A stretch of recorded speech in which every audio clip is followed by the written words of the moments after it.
ভিডিওটো ষ্টাৰ্ট কৰাৰ আগতে আপোনালোকে এই ভিডিওটো চাওক এই ভিডিওটোত কি হৈছে এটা চৰাই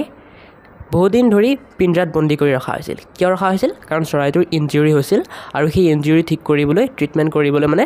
তাক পিঞ্জৰাত ভৰাই ৰখা হৈছিল আৰু যেতিয়া তাৰ ঠিক হৈ গ'ল ইনজুৰিটো তেতিয়া তাক এৰি দিয়া হ'ল কিন্তু তাৰ লগত এটা সমস্যা হৈ গ'ল পিছত কি সমস্যা যে সি উৰিব নোৱাৰা হৈ গ'ল উৰিব পাহৰি গ'ল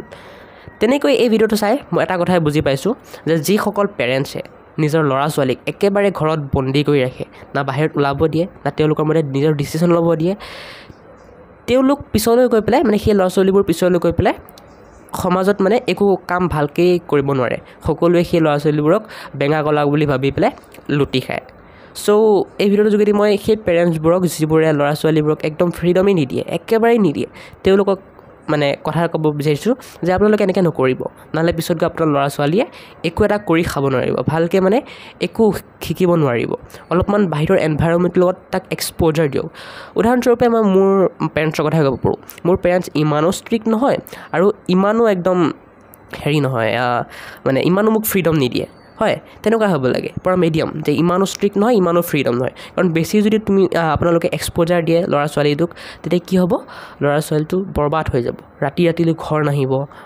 ক'ৰবাত গৈ আড্ডা মাৰিব ক'ৰবাত গৈ মদ ভাং কিবা কিবি খাই থাকিব চ' ইমানো ফ্ৰী দিব নালাগে কিন্তু এটা লিমিটত ফ্ৰী দিব লাগে তাক খেলিব যাব দিয়ক কিছুমান ল'ৰা ছোৱালীক মই দেখিছোঁ মানে কিছুমান ল'ৰা ছোৱালী মাক বাপেকক যে বাহিৰত ল'ৰা ছোৱালীবোৰক খেলিব যাব নিদিয়ে দুখ পাব বুলি তেনেকুৱা কৰিব নালাগে কাৰণ বাহিৰত গ'লেহে সিহঁতে শিকিব কেনেকৈ মানুহৰ লগত মিলি থাকিব লাগে কেনেকৈ মানুহৰ লগত চলিব লাগে হয় চ' অকণমান ফ্ৰীডমটো দৰকাৰ কিন্তু ইমানো নিদিব যে ল'ৰা ছোৱালীটো বিগড়ি যায় হয়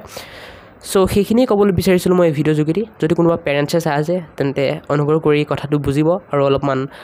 কথাটোত মন দিব আৰু যদি কোনোবা ষ্টুডেণ্টে বা কোনোবা ল'ৰা ছোৱালীয়ে চাই আছা তোমাৰ মা দেউতা যদি এনেকুৱা বহুত ষ্ট্ৰিক্ট হয় তোমাক একো কাম এটা কৰিব নিদিয়ে নিজৰ মতে তে মা পাপাৰ লগত শ্বেয়াৰ কৰা যাতে তেওঁলোকে অলপ বুজি পায়